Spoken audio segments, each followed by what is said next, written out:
Okay, good evening, everybody. We are going to do our webinar on IEPs, which are Individual Educational Plans. I'm Susan Norwell, co-founder of Rett University. I'm Courtney Barnum, who I am a training educational specialist for Rett University. Lizzie? I'm Lizzie Heinmiller. I'm a speech language pathologist for Rett U. And we have to introduce our newest person, Olivia, who has joined us. And to join us, we have 4 people now. We're so excited. Hi, everyone. People in Rett U. It's like a boon, except now we have to remember to put her on the PowerPoint. We do. We got to put you on the thing. All right. So these are some things that we need to know about IEPs. First of all, they are a legal document. They are provided under federal law within public schools. And we put public in big letters because private schools do not have to adhere to the same laws that public schools do, so that they're not held to the same, and homeschooling also, they're not held to the same standards. They're developed by a team, including the parents. So the parents are, I always say to my parents, you're an equal member of the IEP team. You're not a second-class citizen. If they say something you don't understand or you don't like, you have a say. If they steamroll over you, that's really not the law. The law is that you are a part of the team. Now, that being said, they need to provide the IEP to you in advance of the meeting, because what good is it if you're sitting at a table reading it for the first time, a document that they've prepared and they've worked on for maybe a week, and now you have to make some snap decisions and you don't have a chance to have your professionals take a look at it. So that idea of a team means you have to come to the table equally prepared.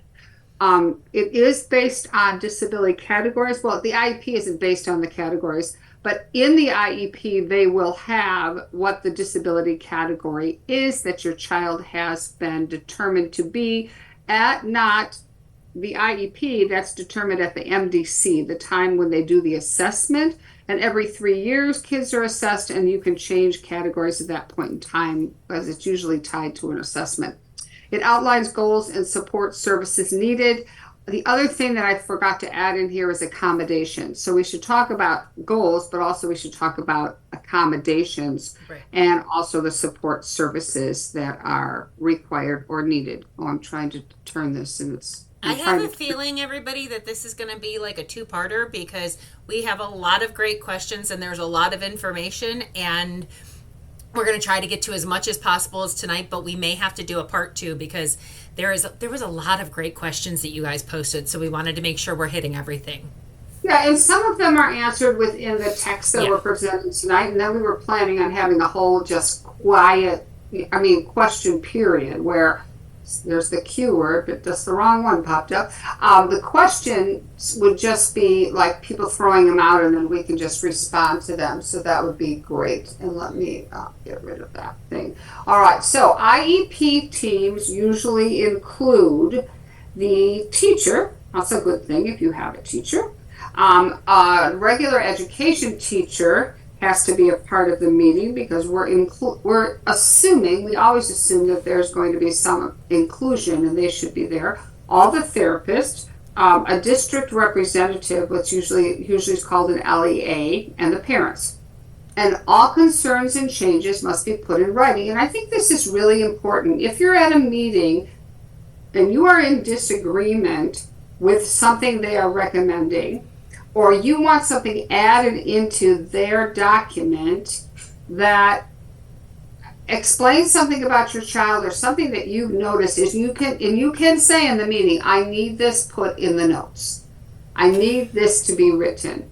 And when you receive the document back, if your things are not in there, if the things that you have concerns about, the things that you have said, the changes you want to make aren't in there, then you call another meeting and say, this document isn't complete. So I think it's really important. Like, I was in an IEP meeting where the teacher reported that the nurses were only there 67% of the time. Mom brought the calendar that shows what days the nurses checked in at her house and escorted the child to school. And it turned out to only be like, out of all the days of school, that there were 8 times the nurse was missing. That's a significant change we wanted in the IEP, because it makes it look like we're just sending the kid to school with no nurse. And that's a problem. That was an excuse they were using for why they would put her in a certain placement, and that couldn't hold up because the data they had wasn't correct. And you can also ask for a prior written notice. I'm working with this with one of my clients right now, where they put in a prior written notice regarding a nursing situation at their school, and the school has not yet responded. They've had all summer to respond. So prior written notices are also a very good way to get those, because then the school has to either approve what you're asking, or they have to deny and explain why they're denying it. Right. So again, it's not like you want to go into the IET meeting feeling combative. No. Not my tack. I just want it to be documented. And I think that's good for both sides, to tell you the truth. I think it's good on the school side, and I think it's good on the parent side, because that's where a lot of things get confusing and mucked up, is because people are saying two things and they both think it's the same thing, and then they look at it in writing and realize, no, that is not what I said. So I just think that that's a really good thing to know. You have the right to say it. You also have the right to write something and have it attached to the IEP. Yes. So maybe you're not the person in an IEP meeting that feels comfortable being very verbal, but you can always write something and have it attached to the document too. IEP meetings have to be established once a year, right? And it's on some districts do all their IEP meetings in the spring, which is then horrible for the teachers. Some do them on the child's birth date, so there's kind of like rotating, IEPs throughout the year, and they don't all happen at once and everybody gets all grumpy at the same time. But you can call an IEP anytime as a parent. You have a right. If you're finding that you're not getting documentation of the progress that your child is making, if you're not really thinking that one of the goals is applicable anymore, or there's been a new situation, like I've had parents have a kid with no diagnosis and all of a sudden they're diagnosed with Rett, right? It happens at some point in time. The kiddo has been delayed for a while, so they're in special ed, but they get the diagnosis and they say, we need an IEP meeting because we have a diagnosis now. With the diagnosis comes some recommendations about how we should work with this child. So the present level is an important part of the IEP. If you do not see a present level, you have to ask them, how are they determining what the goals are? And if the IEP or the present level is only like 2 lines long, I'm not saying it should be like 500 pages, but especially with our students who are more complex, there should be some pretty good information in there that explains what the child can do. I think one of my biggest things when I was a teacher, I remember going to my first IEP meeting with Christy, and they sat there and they talked about every single thing that my sister could not do. And it was the most frustrating and depressing meeting of my life. And so when I was a teacher, I always made sure to talk about everything that the child could do and where we needed areas of, support. But making sure that it is talking about what your child can do and how they're doing it. Because especially, as I always say in my meetings, when I'm going into meetings, if your team gets abducted by aliens overnight, there's going to be a new whole group of people who are not going to know how to work with your child. So those supports and things like that need to be in place. Actually, present levels should be what the child can do. Because, you could say, well, she doesn't speak Spanish. Well, of course, she's in an English-speaking house. I mean, you could list a whole bunch of things that a kid can't do. But I think what the present levels also do is they talk about how well does this team know your kiddo. I remember sitting in an IEP meeting where all they said was that she had a great smile. Mm-hmm. I'm like, okay, that's really good, but come on. I don't think we're like signing her up to be, in a fashion show. So I think we're trying to educate her. So what can she do in the classroom? What can you stand on and say, she knows these letters, or she knows these sounds, or she's able to exchange 2 comments about a topic. But if people are not able to write a present level that sounds like your kid, then you've got probably more problems than just the IEP itself. Does it pass the stranger test? Right. Yeah, it really doesn't. Goal writing. I always say you shouldn't have an IEP you have to drag in with a wagon. Because if you're burdening that staff with that many goals, they're not going to spend much time educating the child. Documenting and keeping data on goals takes time. I mean, it takes time as an educator. But if you have so many of them, it almost is taking the place of the curriculum at some point. And I just want to make a differentiation between curriculum and goals. So the goals are not the curriculum. And it's unfortunate that you will still find in this day and age that curriculum is kind of like the file cabinet. When I taught, we had file cabinet curriculum. There wasn't curriculum. There were just things you gathered over the years in your file cabinet, and that's what you used to teach from because we didn't have as many materials as we have now. We certainly didn't have technology when I started. Um, so I didn't even have a cell phone. I think it didn't. It happened much later. So you don't need a goal about everything. What you need to have is a clearly defined curriculum, and then the goals are a sampling of what you would like the child to achieve within that curriculum. The exceptions would be social emotional, because there's usually not a curriculum for that. And anybody who says, I want them to recognize emotions in pictures is really not doing the child any service because that does nobody any good. But you for reading, for math, there should be some kind of curriculum that is driving this classroom. And the communication goals would be slightly different because usually people don't use a curriculum there. They're taking a look at functions of communication across the day that they can use. Independent, what are they able to do on their own? What's the next independent thing we would like to build? Usually those are in conjunction with an OT and a PT.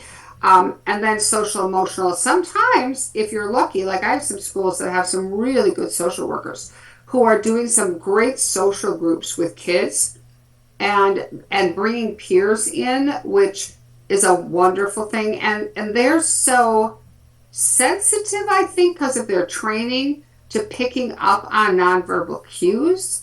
And I've seen some really good goals come out of that. But at the same time, if you've got like 20 goals, nobody's going to keep track of 20 goals and do it well. And they're going to spend more time measuring the goals than they are teaching to the curriculum. And that's where we have to have this kind of balance. Where I tend to find those kind of IEPs is where people don't really trust the staff. Mm-hmm. So if they're doing anything. So they want them to measure every little thing because they're not trusting that it's happening. If that's the case, then you need to kind of dig down and get with the staff and figure out how to remedy that situation versus burdening them more with additional goals that are going to make their job harder. There's another solution to that, and it isn't writing a restrictive tome of an IEP that has everybody running around trying to figure out how they're going to do it. And really quick, there shouldn't be an IEP time in the daily schedule. Yeah. If they have an IEP time that they are taking, this is our time that we do IEP data. That's not okay, especially for our kiddos with Rett, because I think that makes it 10 times more difficult for them if they're having an off day. You can't really take data at that time for them. And really, data should be kind of fluid throughout your whole day so that you can catch it in the natural environment and not just we're sitting at the table and you're handing me a comb 5 times. Like, that's not data collection. That's not a natural environment. Yeah. So, Olivia, do you want to speak to what we were talking about the other day? Don't mean to put you on the spot, but I'm going to. Like you were talking about what your idea for how you're going to measure goals kind of across the experiences. Maybe if you talk to that, that would be good. So, depending on the different skills you want to assess underneath a goal, so you can have a goal of, let's use a communication goal as an example, where a student will exchange, have two exchanges with a peer.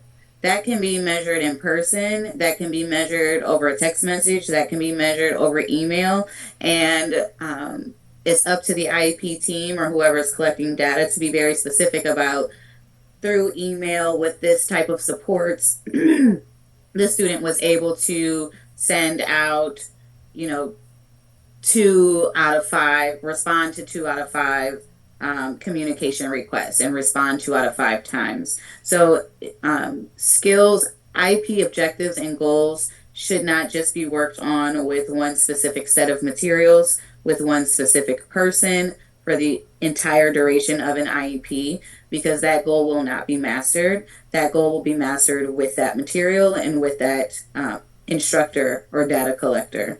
So it's really important that our kiddos are able to master goals across environments and across collaborators. So if that is with OT and with an intervention specialist, and also with speech or para or in gym class, goals should not just be picking up a pencil off of a table when you ask, and oh, their receptive language is really high and they can follow directions because I asked only for a pencil for 3 months and they mastered the goal now because they picked up a pencil. But if they're not going into the lunchroom and picking up a napkin, or they're not going into the office and retrieving an envelope, then you can't really prove, the data will not show that that goal is actually mastered.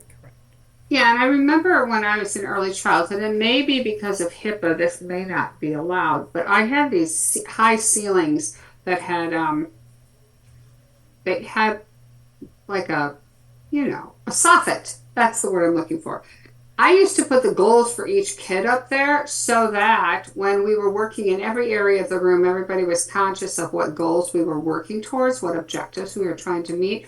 Or if we had a fine motor station where we did things there, they were there so that people could just kind of look at them and then check things off in the moment. Because especially in Rett, I've heard teachers say Friday is my assessment day. Really? You only do it on Fridays? Yeah, that's the district wants us assessing everybody on Fridays. Well, I wonder if my kid just had a seizure. You're not going to get any data on that Friday, I assure you. And so to me, those kind of restrictive things, I think, are people's efforts to make sure data does get collected. But the problem is for our kids, and that can be written in as an accommodation in their IEP. That you need to be monitoring these goals and assessing these goals when the child's regulated and able to be available for learning. You can't just pick your time of day. You should be picking a good time of day for them. I mean, I do this with my private clients all the time. I've got on my schedule that they're going to take a benchmark test when I see them that day because I want to see if I can move them up to the next level reading. But they come in, they've just had a seizure, and they look like, they're about ready to fall asleep. And I'm like, well, this is not going to be a time where I'm assessing them. That is just unfair. And I'll do something different. I will do something that's a little bit more, lively or has a little bit more of a review component to it because that's not the day to assess. And one would think that would be common sense. But as we've all heard, common sense is not that common these days. So IEP goals should be SMART goals, and each one of those letters stands for a way to think about goals. The S is for specific. So in other words, if I pick up that IEP and I look at that goal, I know exactly what I'm supposed to do to measure it, and I know exactly what I'm measuring, right? But let's go back to what we talked about, present levels. If I have a goal that says, I hate these goals, the child will reduce a certain behavior by 10%. And I say, well, what's the present level? Well, we don't know. It's just a lot of behavior. Well, how do you know you've reduced it by 10%? I hate reduction goals. I think it's ridiculous. I think you talk about what you want the kid to do, not what you want the kid not to do. That's just not specific. But again, if you don't know what the child can do, how do you know what the next goal should be? Or if that increment in the change is too little, too much for a year?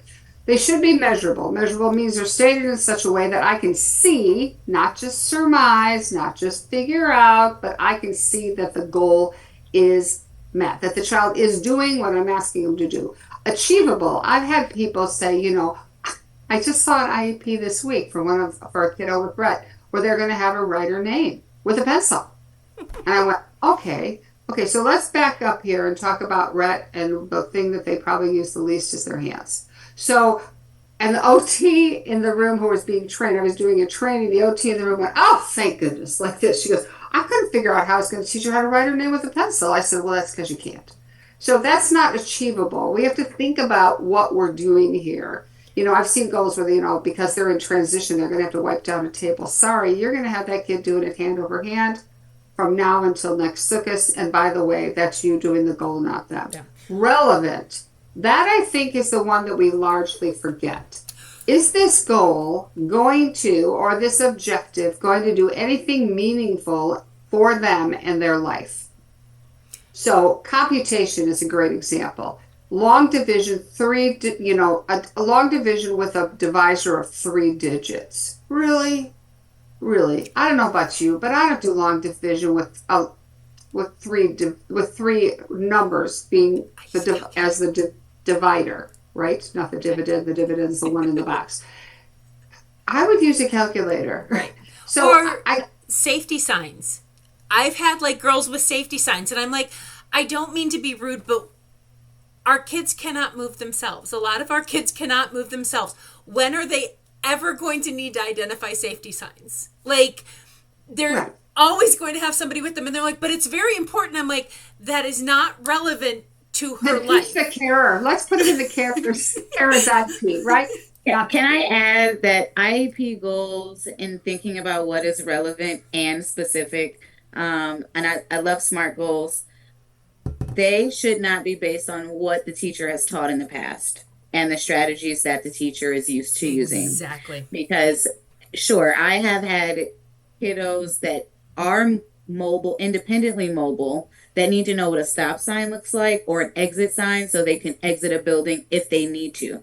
But that does not apply to everyone, and that's not a goal that I will write on anybody's IEP. It has to be relevant to the person. So if you think that you're getting a goal for one of your children that is not relevant, I would ask, is this relevant to you or to my child? Because a lot of times teachers will go with what they know and what they've seen success for, but not every skill is successful or relevant to every student. Right. Very good And point. I think that sometimes that is a good point, because I think that what we're seeing is a reflection of the teacher's skill or experience versus her really thinking about the individual child. And then they have to be time bound, some kind of time. They're going to do something so many times out of so many times, or they're going to do something this percentage of time, or they're going to do Over a it by period of this time. Right.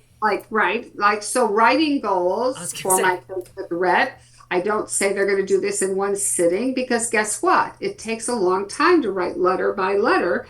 And sometimes it might take 3 times you meet with them. It might take 3 weeks to get a full paragraph. But is the goal that they're in a hurry, or is the goal that they can write a paragraph? And when you're thinking about that, we truncate their learning if we make the time bound too fast for kids who move a little bit slower. Other kids can do that kind of writing in a short part of time, just not our kids with Rett. That isn't going to happen. Covering the, I have to move you people out of the way because I can't read the next thing. Hold on, let me just I can't see what's next. Oh, there you are at the bottom. Isn't that cool? Covering the areas of need for your child. So this is where I think it's really important for parents to come prepared with this to a meeting. They need to be able to say, my kid really needs, if at all possible, to eat with a fork. For some kids, that is just not going to fly, right? But for some kids, they're kind of close to it. And can we do that? Because what ends up happening, I have a student with Rett who can eat with a fork, who can stab and eat with a fork. We worked on that. She had a baseline, a present level that we knew we could maybe get there. And I'll tell you, she's in a group home. What happens in a group home, if you cannot feed yourself by some means, is you have to wait in line for the carers to feed. There's usually one carer at dinner for 4 people, and now you have to wait to get fed. That might be a really important goal for somebody. This girl happens to love to eat. She could eat all day long. She has no off switch, right? So she was motivated to do it. She didn't find it awful. We found something that worked for her. It's kind of messy, but she can at least get some food to her mouth. And some of my girls, that would not be possible for at all, but for her it is. And that's that individual that Olivia was just talking about. It may not work for all kids, but for the ones it works for, it's worth the time and the effort. that need to be realistic and relevant. I think we were just talking about it's like people have written goals where, oh, I know somebody wrote in one of my little girls' meetings that she would have to respond to a peer within 20 seconds because her peers, her gen ed peers, just don't like to wait around. And I said very sweetly, I think that would be a great goal if you can cure her Rett syndrome. But if you cannot cure her Rett syndrome, then that goal is not realistic. There is no way, especially if you're hurrying her along, her Prexia is going to go through the roof and it's just not going to work. So, goals aren't based on the school district curricula. They're not supposed to be based. I've seen this and it drives me nuts when it happens. They give the kid a Brigance. And on the Brigance, it says they will use an object to pretend it's another object. And because they don't do it, oh, funny, they can't use their hands. That could be why. Then they make that a goal. They take the items from the test that they didn't pass. And by the way, there's no test that has been normed for kids with Rett syndrome, so they shouldn't even be using them. Not any standardized tests, not any standardized developmental levels, because you look at the cognitive section of the DAISY. Of the 10 items, 8 of them are motor based. So you're not testing their intelligence, you're testing their motor. Of course, they're going to come up at the 1% level for cognition, which is invalid testing. And now you're using that invalid testing to write goals off of it, which is just awful. And also not legal. You're not supposed to use the test items as your goals, because then even if you have the audacity to use the same stupid test again, you've now taught to the test. And that's not good at all. And so there's all these external standards now. Every district has their set of standards that they use for their gen ed kids. Those standards, and I've seen this happen many times, are not to be used as goals. They're standards. Underneath those standards are goals that you can write that help us get to those standards, but the standards are never to legally be used as goals. That is that page. And we've got 2 minutes to go, which means this is a way meatier topic than we kind of thought. And at this point, if anybody has any questions, we should probably put everybody's cameras up and they can ask questions, and then we can pick this up the next time we do a webinar. Yeah, because there's so much more information that we can go into. So in the last few minutes, if everybody wants to turn on their cameras, jump in if you have a couple of quick questions that we can answer about IEPs. And then like we said, we have our IEP course online that you guys can take. And then we also we're going to do a second, our next webinar will be the IEPs part 2. Right. And we kind of knew this. We kind of knew this after we saw all your questions come in, because they came in and they were really great. So that's going to be the 10th of September. Yes. There were some great questions. So anybody have any questions, comments, concerns? Just want to say howdy. Any of the above. No, Heidi Greenall. I know. Hold on, I'm coming. No, sorry. I was putting food in Ellie's mouth and I was distracted. I know how Ellie likes to eat. So there you go. Ellie, we're dinner time here. I think I do have a question, and I think I'm kind of unprepared with it though, because I haven't. Courtney, did you read Ellie's IEP that I sent you? I love you, but no, you sent it to me yesterday. I know. And I haven't gone through it either. But I know, like, the one thing that I was listening, or that caught my attention, was when you guys were talking about the, where she's at now. Like present levels, yeah. So one thing with Ellie, and I get a comment every time, she's only been at school 4 days. And they're like, oh my God, she's a different kid.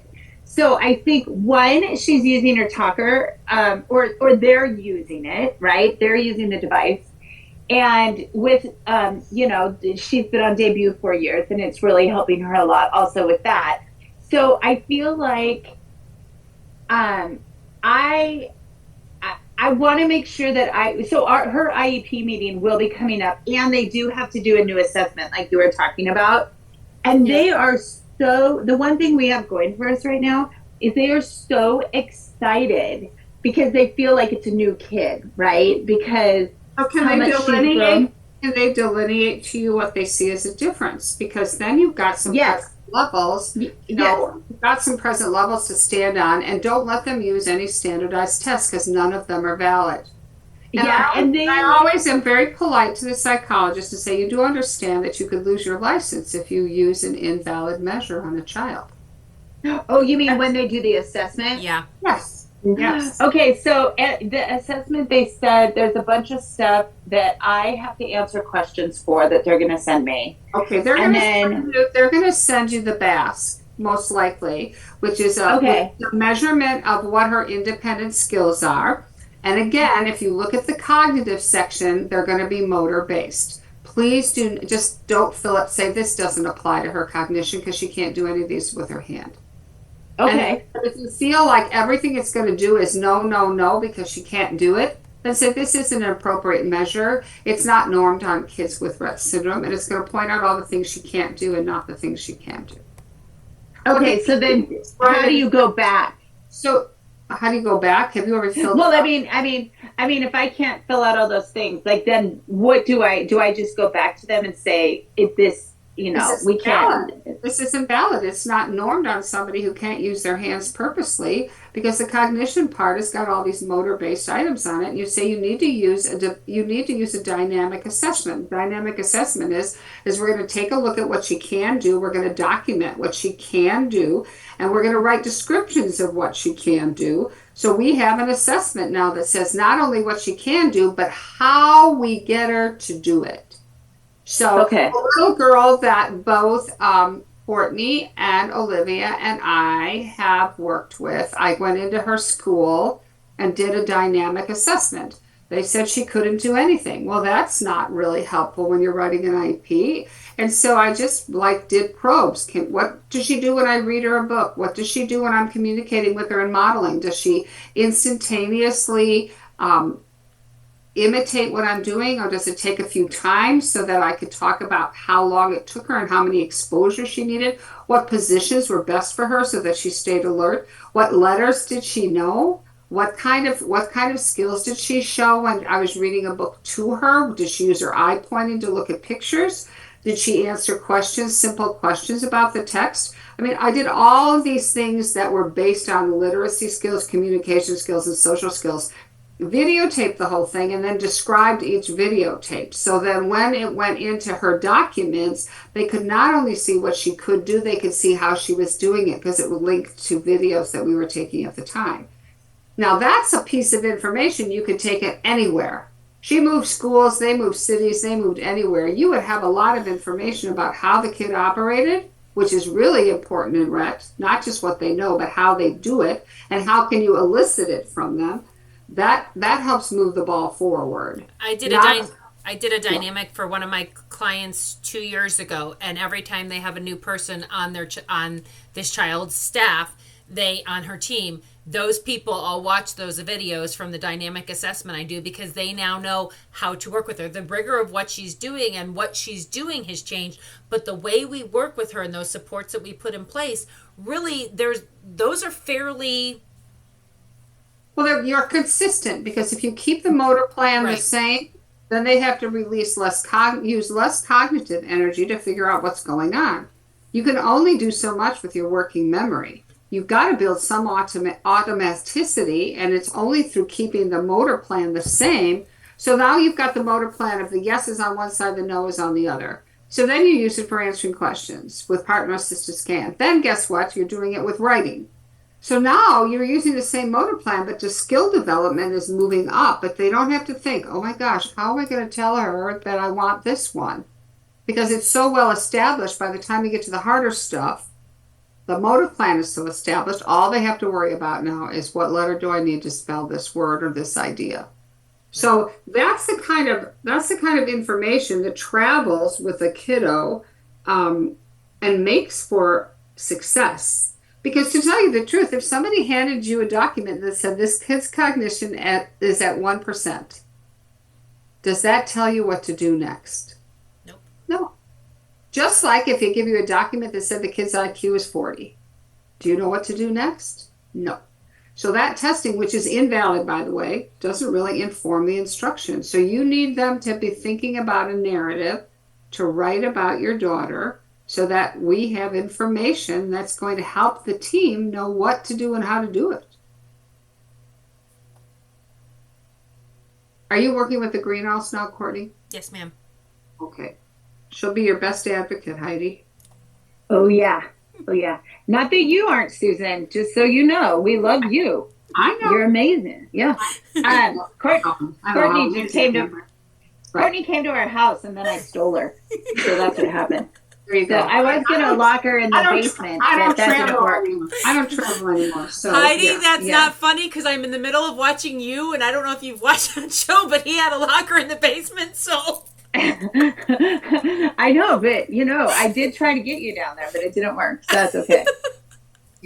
All right. So we're going to come back in a month on that date that I gave you, which I can't even remember at this point. And if there's any more questions, we'll just add them in. Yeah. And we'll just hit this out of the park because I think that this is an important thing for everybody. Definitely. So you'll have to register again. This is kind of just a way to keep this very Rett friendly and very within the family, so we don't have any issues. And so keep an eye on our social media for any more info, for when we put the registration up. We will probably put it up, Lizzie, 2 weeks ahead of time like we did last time. Yep. We will put this section of the webinar up on YouTube as soon as possible, and with this recording, and then we'll do section 2 on, I think it's September 10th. So keep an eye on our social media for the updated dates. And if you have any questions in the meantime, please don't hesitate to email us. All right. All right, guys. Thanks, everybody. All right. Bye. Bye. Bye, guys. Bye.